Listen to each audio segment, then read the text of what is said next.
came back home after years abroad and entered an industry when not much attention was paid to its development and arguably was on the brink of collapse. With his style, he made stand-up comedy popular. His stagecraft and ability to split your sides with laughter earned him the title the undisputed master of satire and the king of comedy. Enough clues to guess who this person is. Sure, he is Kwaku Sintim-Misa, popularly referred to as KSM, on whom our spotlight is on today.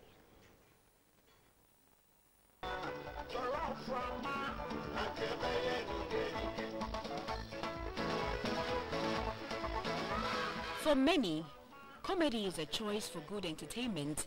That is, if you want side-splitting laughter, names like Kakeku, Jagia Jokes, Bob Cole, Upia, Waterproof and Kwame Alhaji, among others, come to mind.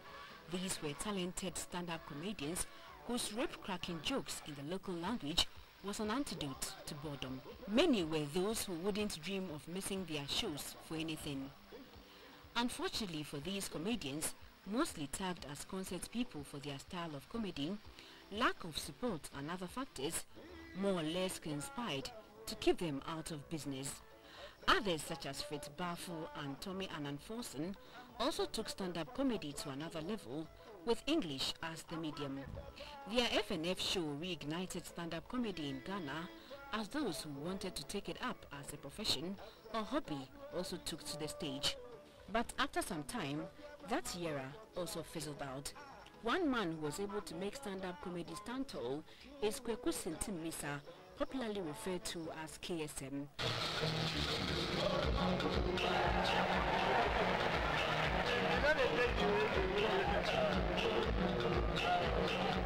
He found himself in stand-up comedy by default. He is a playwright, dramatist and an actor.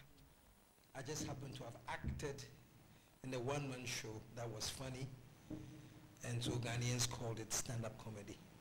But it wasn't stand-up comedy. It was a full-length play, which means it was a storyline, you know.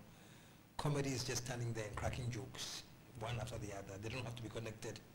What I do is I have a theme, and it runs throughout the whole show.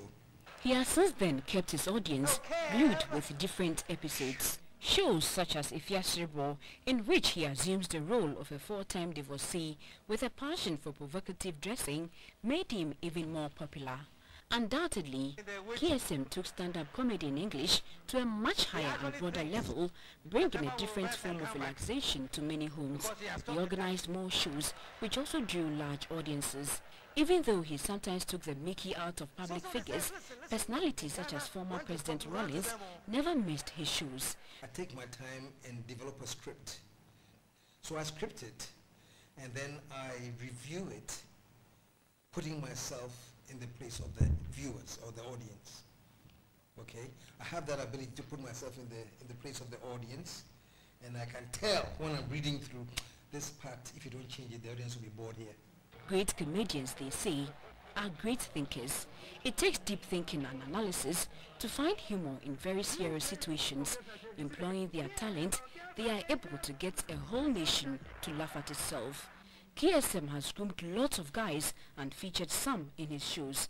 The one who stands out is a talented funny face.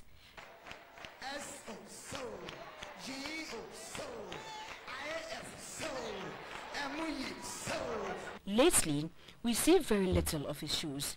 We asked the king of comedy if he's taking a bow like his predecessors.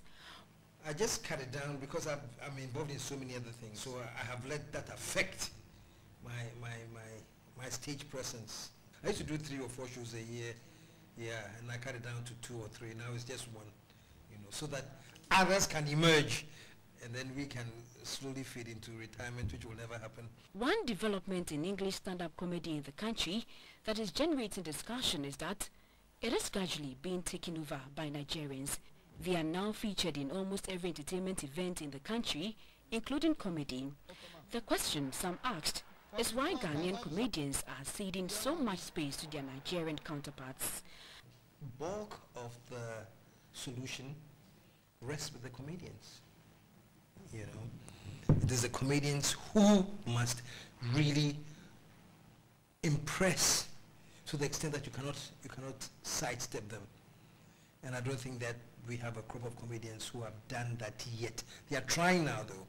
This is his advice to all who wish to make a name in stand-up comedy. To everything, there's a craft. Okay? So if you have the talent, you have to understand that the talent is a raw thing. It's a gift that is just there for you. But if you really want to polish that talent and understand the craft, then you have to study. You really have to study. In the case of comedy, you have to read books on comedy.